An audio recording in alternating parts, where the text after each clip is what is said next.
Desmond here from Performance Destination. If you're looking to have your car tuned, whether it's on the dyno or remote, reach out to us and see what we can do for you. We meet the needs on all computer systems.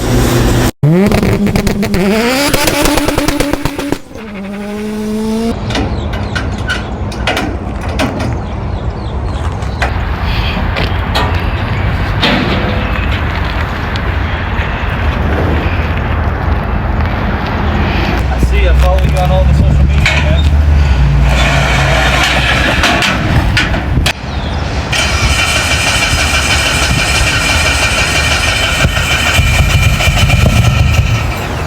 Yeah.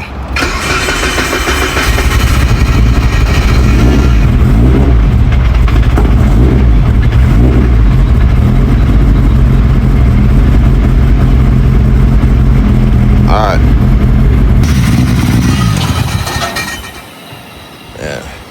This car is running rough. Rich, lean, rich, lean. Want me to push it?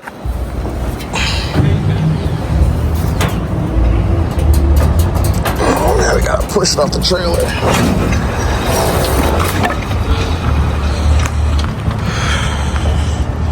Rich, lean, rich, lean.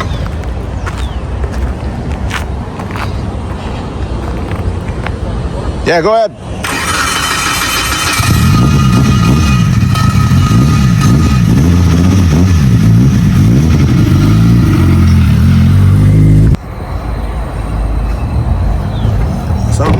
Something's. Go ahead, fire it again. Not fire it again. I'll pop the hood. Just saw some smoke.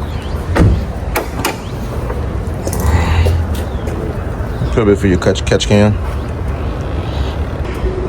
So we're gonna run through this. There's 2150 cc injectors. All right. Omni 4-bar. Precision 6466.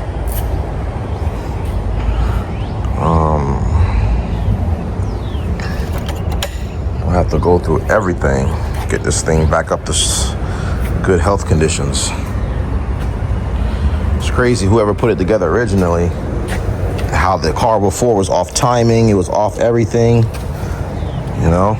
Now that you put everything on proper timing, everything's completely off. So if it was off timing beforehand, and if they tuned it that way, like now that you put it on correct timing, the whole thing's shit. The whole thing's gonna go to shit, so. Yeah, my guys that work are like, dude, just take my Touareg and we get a U-Haul and tow it down there. Don't drive it. Are you gonna drive this? Oh yeah, you drove it last time. Yeah. Yeah. I was about to say, I was hoping that you wasn't gonna drive this here today. I didn't have a choice to the first time because I knew no one with a car like that or a truck, and I didn't have a trailer of any sort. All right, back again with another car, another session. This car is running really rough. He's been having some difficulties with this thing. It's very rough. That's all I can really say. A lot of the settings, I'm going through it all right now. A lot of the settings are incorrect. A lot of the settings is just not there. Car struggles to fire up. Car struggles to run.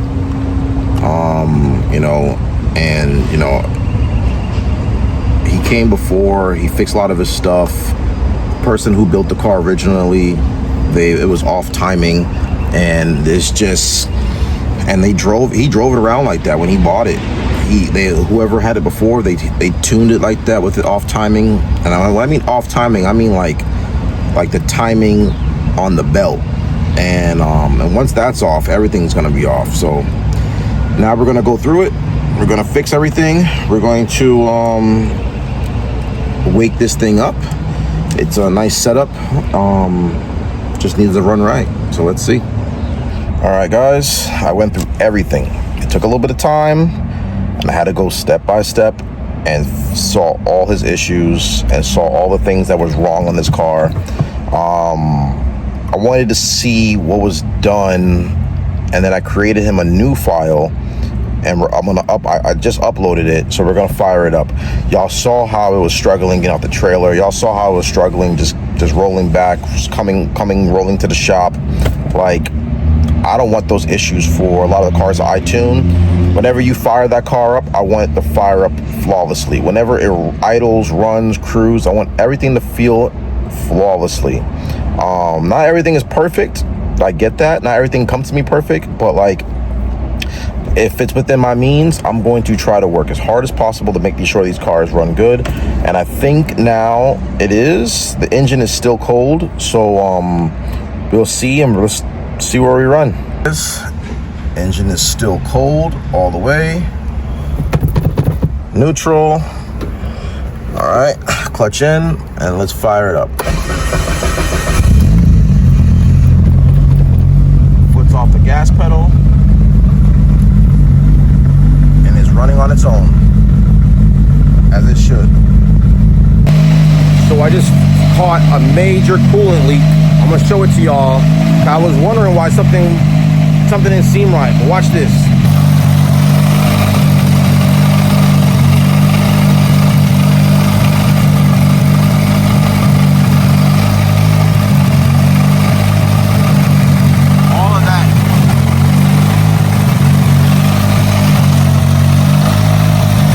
Somewhere it's leaking coolant.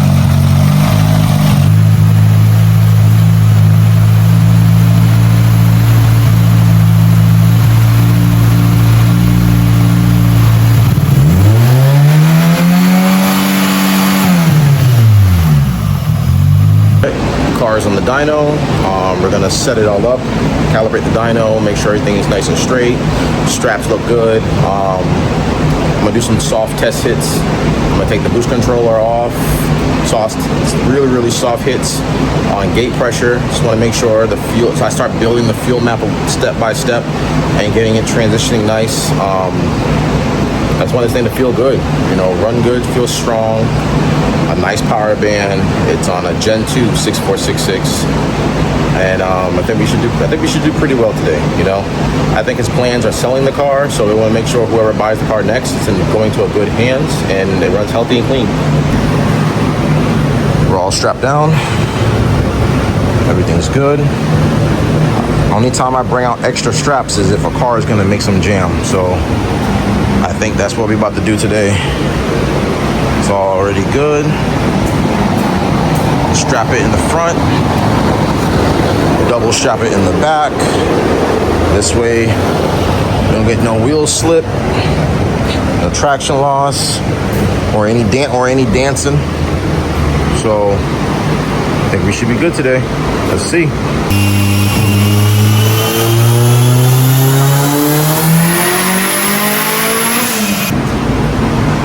All right, that was the first rip, but just a little baby pass.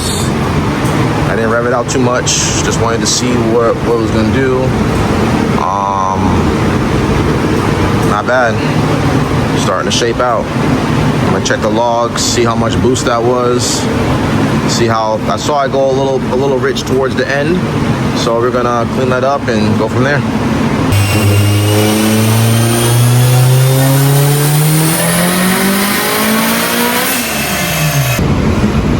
All right, so on that pass, we made about 503, 434 from all the torque.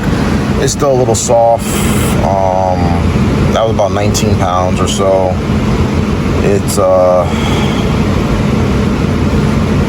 AFRs went a little richer, you know, 10s from 11.0 10s. I'm gonna pull some fuel out of it. It's not bad, not a bad start. I think he doesn't have enough wastegate spring in this car. I definitely feel like this car needs a bigger wastegate spring.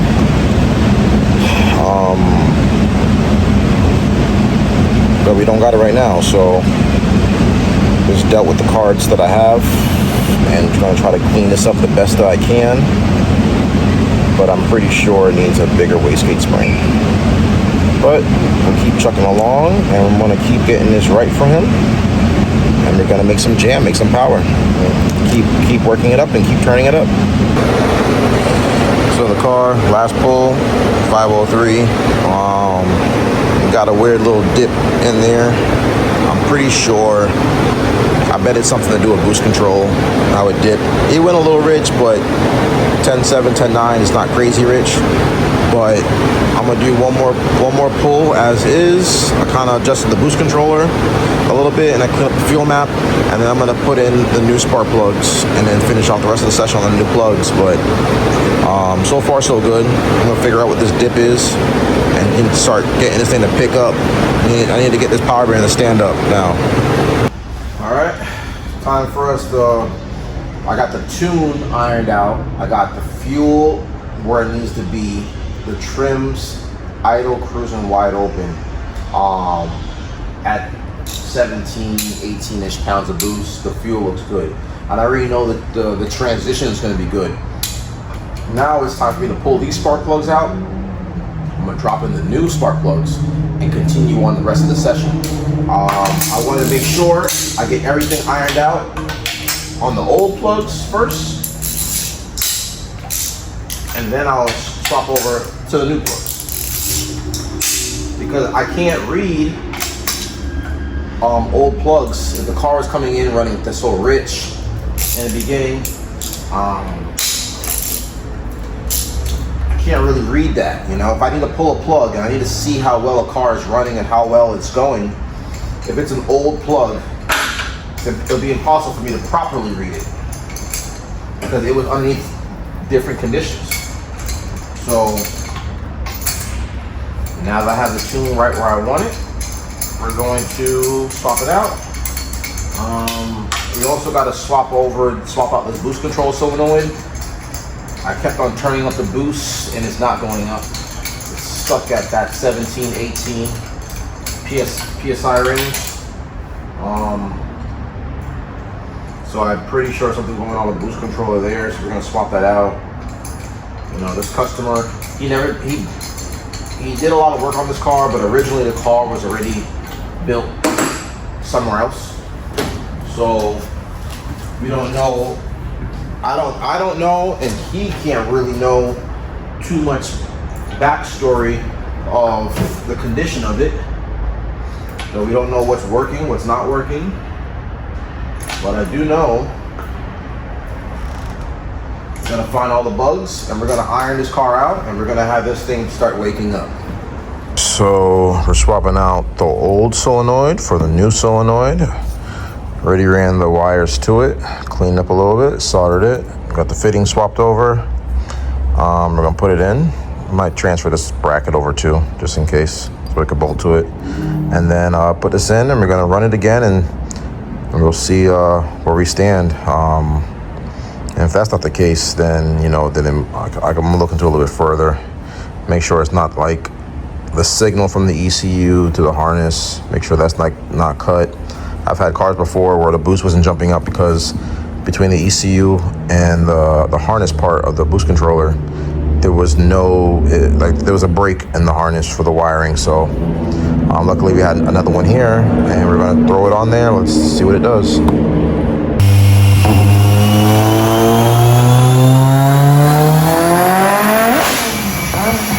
So on that last pull, boost controller started working.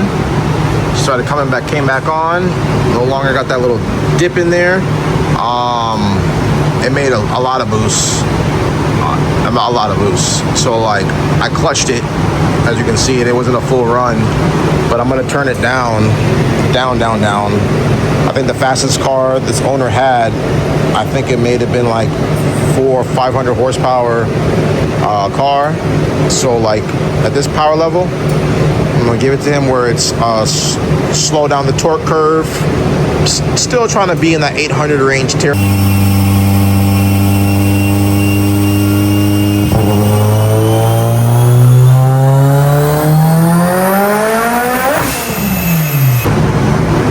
I'm trying to slow this thing down, trying to turn the boost down, and this thing is still want to jam. So I'm gonna have to drop this thing a lot. I'm gonna cut the power, the duty like in half, because I'm turning it down and it's still cooking. It's a built setup, but still trying to turn it down some.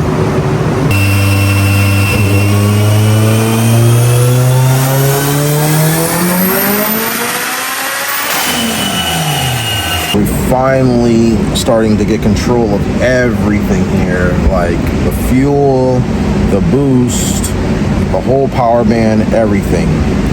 That last run, it did go a touch richer, and I saw it kind of like taper a little bit on the graph, but it still looked good. You know, it still looked good. I'm not mad at it or anything like that. It still looked good. Gonna clean it up a little bit on this next run, and not much. I put a light sprinkle of boost on this next run. Just don't know what this customer, what he can handle. You know, everybody comes in trying to make max effort, but at the same time, I want to meet the needs of everybody, but I also don't want to put a death trap in anybody's hands too. So I think by this next run should be good. That last pass was mid 8s and mid 6s flip on the torque, and it felt good. It sounded good, accelerate good. You could feel that turbo come on. I guarantee when we go out on the street, watch his reaction when he tries to make a hit on this car. It's gonna be crazy. Might have to warm up to it for him.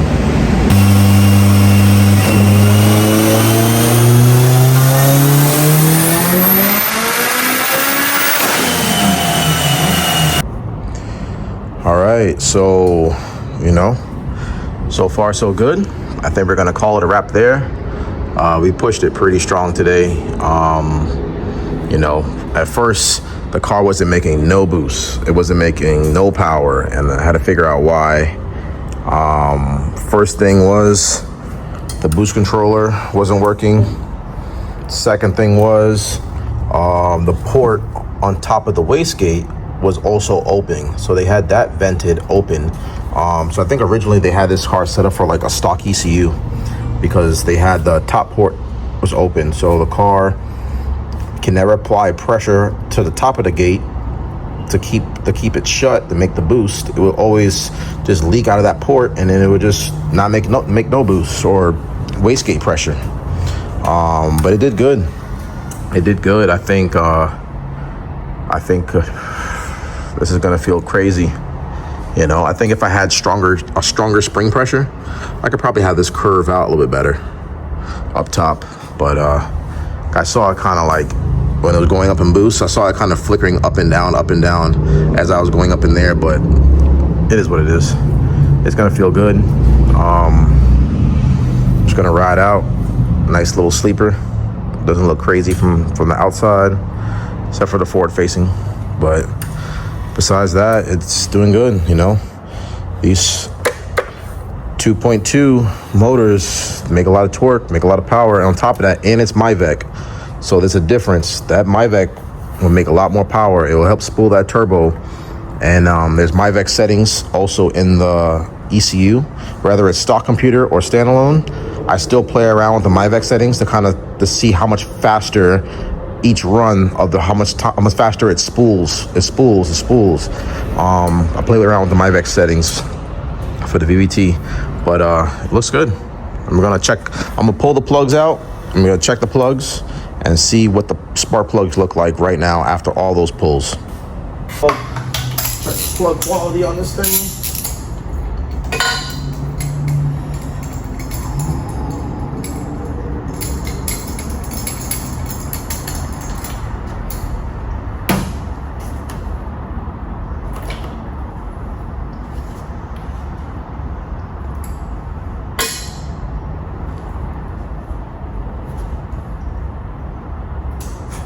Good. Looks real good.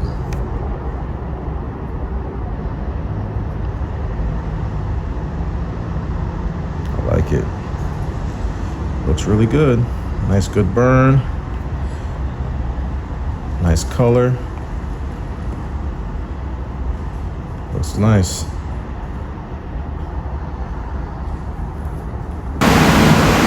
All right, so now we finished everything in the car. We're gonna go over all drivability, check over everything, make sure everything is solid.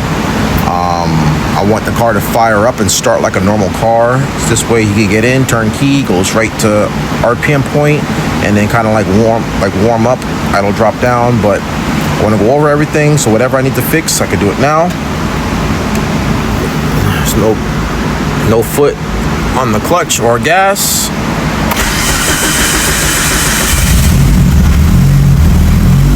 dried up. I like it. AFRs, perfect. I like it. It's idling like a champ. So now we can go through and check over some drivability stuff on this car, on this ECU, and make sure everything is how it needs to be.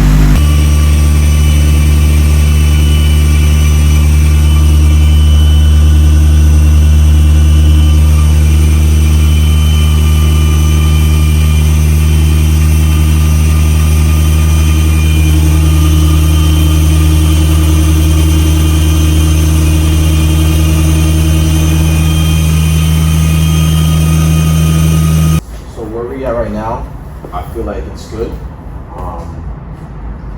Makes a little bit more, but it makes sense. What kind of motor it's on.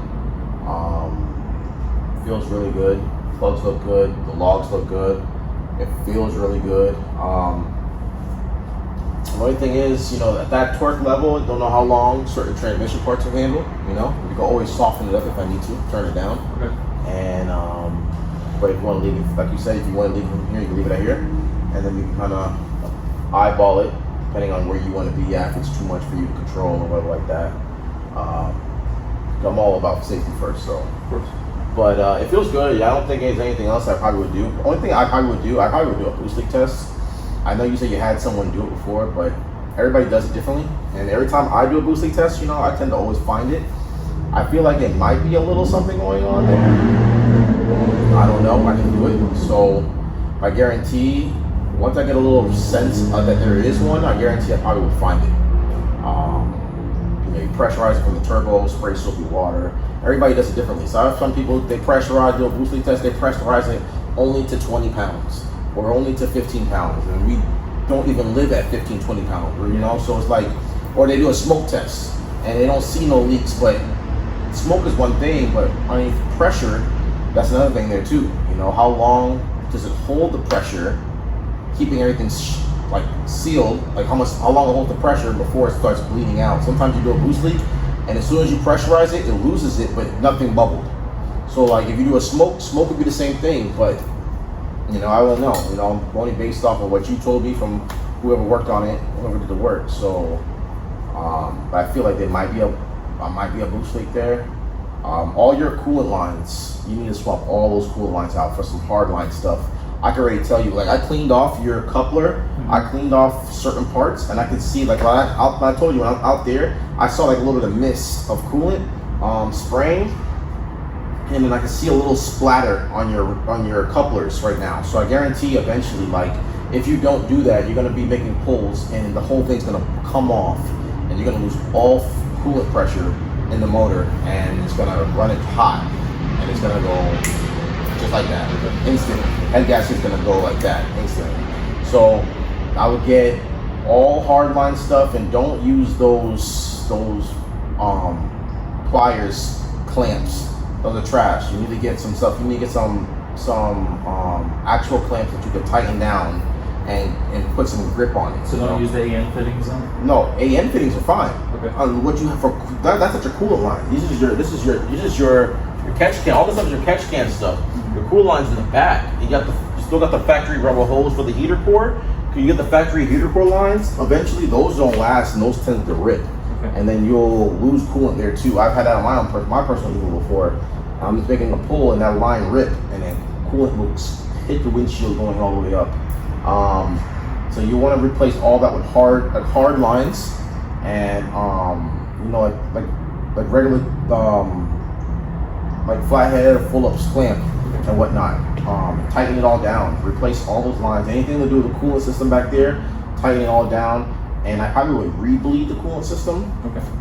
I would re-bleed it because when I was cruising, temperature get a little warm and it'd be cool, warm and cool. That means it might have air pockets in the system. Okay. So I would re-bleed it.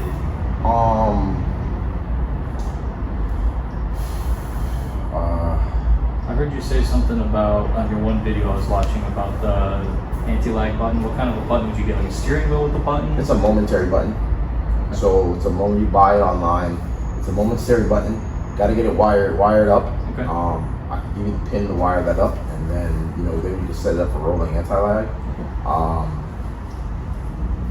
It's gonna be violent as is without it, but with it, it will be even more violent with it. So I'm good right now. So it will be violent with it though. So we'll set it up, build like 17 pounds of boost or whatever. So whatever feels really strong, and then when you let off, you're full throttle. You hold it, you're still full throttle, then you let off while you're still full throttle, and it just makes you disappear. Okay. But yeah, you can do rolling anti-lag on this as well with this computer system. You gotta have the button for it. There's other ways of setting it up without the button, but I like the button. Whenever I'm ready to, I can shoot you a text or give you a call, and you can kind of refer me to what parts survive. Yeah, that's fine. If you still have the car, if you can sell it. I don't think I'm selling it. Yeah, I've tuned so many cars to people who say that and they end up selling it. I don't believe nobody until it's time, because everybody enjoys it for a little bit and then it's time for them to sell it. I can't tell you how many Evos I tune just to resell. So many. So I know when I see one that might be for sale. So I think you're gonna enjoy it for a little bit, just for a little bit, and then you're like, all right, on to the next. So, but it's gonna run good. It's gonna run strong. It feels good. That coolant line situation. And check for oil leaks too. Oh yeah, you already got oil leaks. So I see it leaking all over my floor, my dyno. So I gotta clean that up. So you gotta check for that. We need to check the oil level because, like I said, the oil is leaking out there. So we don't want this thing to run dry and whatnot. So besides that, bro, I think we're good. Bro. I'm gonna unload it off the dyno. We go for a test pass. Like this power level. All I can tell you is that you just don't let anybody just hop in your car and just drive it. I'm not letting nobody drive it, man. Because not everybody can handle it. I've given guys power, and then like a few weeks later, like the car is wrapped around a tree. That's why when you said give it full boost, I was like, I'm not giving it full boost. I know you do it for the videos and everything, but I've never had a car over 400 horsepower. Yeah. So it's like, dude, that's 500 more horsepower than what I'm used to and a shit ton more torque. Like, yeah, it's 400 right here. Yeah, it's gonna take a lot of time to get used to this car. Yeah, it's gonna take time, bro. And and the best way, honestly, I'll tell you right now, the best way to get used to this car is to disconnect the power on the boost controller. That's the best way. And it'll cut the boost. You'll get used to that first, and then when you're ready, then you can connect it and get used to it that way. This way, you don't have to have it all. First of all, you can drive around the car anywhere you want at this power level. You're not gonna feel it until you get on it. So it feels like a normal car. No matter boost controller on, off, no matter if you're on 2 PSI or 50 PSI, it don't matter. If you just drive it normal, the car is gonna be normal. But when you get on it, that's when it's gonna be a violent animal. Okay. So if you wanna get used to it, just take the clip, disconnect the clip, it disconnects the connection for the boost controller. The boost controller is not gonna do nothing to the wastegates, and the wastegate is gonna be on gate spring, and then I think that's like 18 or 19-ish pounds, whatever like that, and you'd be at that. Okay. And then you can get used to it driving around at that level, so you don't have to go all out all the time and whatnot. And then whenever you want to, you feel like, I'm kind of more comfortable, kind of want to see what it feels like, connect it back, you can try it out, and get yourself dialed into your own seat. Because I'll be honest, man, when I first bought the car, I had probably 6 drives in it, and one of them was down to you and back. Yeah. So other than that, like, I don't have any seat time in this car, and that's one thing. Like, even everybody at work told me, like, yeah, this car's gonna make a shit ton of power. You need seat time before like really getting on it. Like, you need to get used to the car and everything. Yeah, I could tell the way it's spooled by the second hit. I was like, yeah, this thing is. Like I heard the turbo, this fucking. I was like, this is gonna take off. Well, if we could figure out the boost control situation, I said, yeah, this thing's gonna take off. And sure enough, it's making power, bro. To be honest with you, on my personal Evo, that's where I want to be, just like that. Right there? Yeah, right there's fine. I don't even want nothing more. I'm not trying to be out here to be the fastest person, but this right here be strong enough. It'd take a real strong car to eat it up. To eat that up. Yeah. To eat that car up on all-wheel drive at this weight, a good power band, good torque. It'd take a really strong car. Typically, what do our cars weigh in at? Do you know? I think this is like 30. If it's full trim, I think it's like 36. Full trim. But you take stuff off and then you put bigger stuff on, so like it varies. You know what I'm saying? It varies. So I think it's about 3,600 on full trim. Okay. But that's like with the spare, that's with like everything. Yeah, that trunk's good. Yeah, so that's like with everything, 36. So maybe roughly maybe a 35-ish, 34-ish, whatever like that. Which is still light, you know. Yeah. If I were to have it flat ground, I was able to push it, it'd be nothing to push. So when you make that kind of torque, when you hit it, it give you nothing to push it. So, and at this power level, I don't know if you already have it. LSD in the transmission is good to have. Now they make LSD in the transfer case. Okay. That's not the same as the LSD in the transmission. What's the LSD exactly? LSD is a limited slip differential. Okay. So it gives you a better traction this way and whatnot. The transfer case will give you a better traction, you know, like turns and stuff like that. It's not a bad idea to put one in a transfer case, but for this kind of power, what you're looking to do, straight line stuff, roll race stuff, maybe occasional drag race stuff, you want all of it this way, and it feels night and day difference. I've had cars where the front wheels felt like it was a front wheel drive car, and it would just felt like it was a front wheel drive car. And then the back wheels was moving, but the back wheels was not moving at the same speed as the fronts. And with the LSD. All right, go ahead.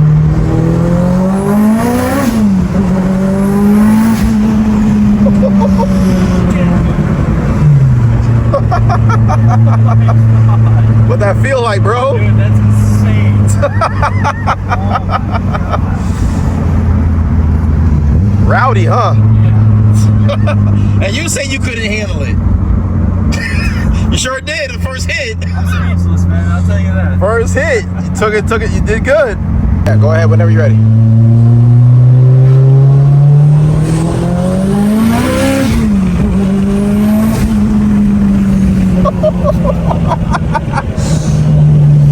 Bro! Make a U-turn. Yeah, I don't know if you could do it while you're, and see how good it drives in normal condition? I like it, man. Just drives nice and calm, like if it was stock. Comfortable, no jerking, no nothing.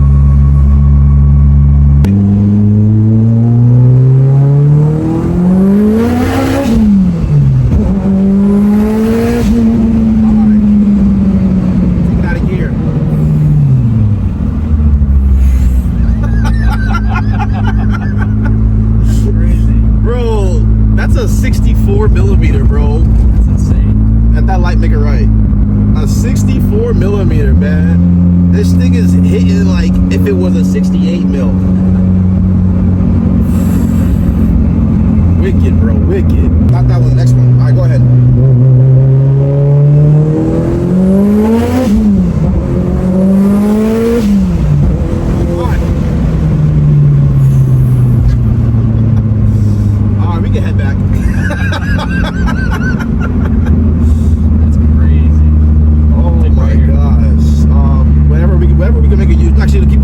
All right, bro. So overall, tell me how the whole day went for you today. It was a struggle getting here at first. Car ran like shit. Overall, after leaving, now the car's boosting great. Yeah. Starts up without having to give it gas or anything like that. So overall, extremely satisfied, and I met numbers that I didn't even think the car was going to meet with that turbo. So. Right. So how did it feel drivability-wise when you went for just street driving and just driving around? Drivability feels great, man. It's honestly in the healthiest condition it ever has been in. All the gears are smooth and everything like that. And yeah. When you do get on it, I mean, the car wants to fly. How did it feel when you banged the gears? You went through it. I ain't gonna lie, it sounds crazy. How did it feel for you when you actually felt the power band? I got my adrenaline rushing, that's for sure, man. Right. It was my first race car, so I mean, definitely stoked to see what potential it has in the future for more. I mean, I'm very satisfied where I'm at, though. All right, man. Thank you very much, bro. Sure, thank I you. appreciate you, man. Did pretty good. Welcome back to the channel. Desmond Pierre here at Performance Destination. Customer came in with his Evo9. It's a fully built setup. He came in here beforehand earlier last year, and a lot of the bugs I found before I even touched it, I said, bro, just fix this. Bring it back to me once it's all fixed. This way we're gonna have a really good session. You got a lot of good parts on here. You got a lot of good stuff to work with. We just got to make sure this thing runs smooth and optimal. And that's what he did. He fixed everything and he finally came back. And the car did phenomenal. The first, beginning, car was running good. It had a little weird fire up out there. Went through everything over his car. Saw all the issues, saw all the bugs, just started from scratch, made him a new file, new map, uploaded it. And then we started just dialing it in, trying to work the cold start, trying to work colder temps, hot temps, let it cool off, work colder temps again. This way, like day-to-day stuff, features, where the car gets in, it fires right up, catches, good. Rolls off, drives clean, good. Did a few gate pulls, wastegate, did really good. I think by like 19 pounds, we was about like 480 and 500 horsepower. This car cooks. We're having some problems with the boost control at first, and then I didn't see on his gate that he was missing the port block off screw. And when I put that on there and we put a brand new boost controller, forget about it. This thing was like to the moon, and I had to clutch in quick. If I feel like the car ramps too fast before I'm ready for it, or if it doesn't feel good, or if it goes too lean, if it goes too rich, or if it just hits boost way too hard, I'm always gonna clutch in, put in neutral, bring it down, review the log, make sure everything is going in the right direction, and then I'll do another run and I'll step it up and step it up and step it up. And when I'm comfortable and I know the AFRs are good, I'll hit it and let it eat, and I'll set my cuts and my safety features in there. This way it kind of like doesn't do overkill. And the car did phenomenal, This is a 6466. The car was moving, the car was cooking. The difference is this is a 2.2 liter. It's a big motor, it's a big motor. It's on S3 cams. It has the fuel, it has the full standalone setup in it. The car ran phenomenal. We finished right at 904 horsepower and 702 foot-pounds of torque. It was coming on super violent. And I don't know what he's able to handle in the beginning, so I was trying to turn it down, and then I wanted to do another run and kind of turn it back up, and then it made this, and he said, you know what, just leave it at that. I'll get used to it and I'll go from there. Sure enough, left it right there. We went out for some street pulls. That car was on rails. It hit so hard. He actually did pretty good for someone who never felt anything over 500 horsepower. So like he did pretty good, shift a little slow, but he's gonna get used to it. But it did really good. Like even the sound of the turbo on the street, how it spooled, doesn't not sound like a 64 mil. I've tuned so many 64 mils and it never hits like this. It never hit that hard. It never pulls that hard. Like it felt phenomenal. A big engine, properly sized turbo, properly sized turbine housing. It's a V-band turbo. It makes a night and day difference on spool time when it's a V-band. Car ran great. I have no complaints. I kind of went over a few things I told him that he may need to look into and fix. He really wrote it all down, and this car is phenomenal. Start to finish, A to B, it's 100% a sleeper.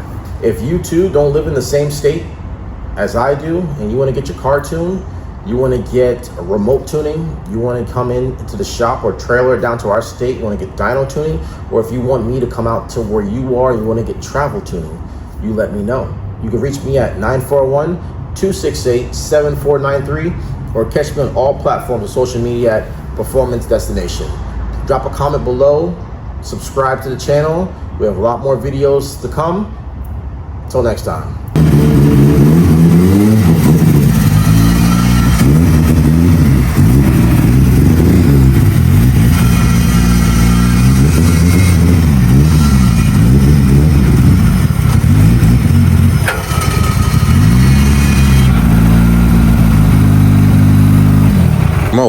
Reach out to us and see what we can do for you. We meet the needs on all computer systems.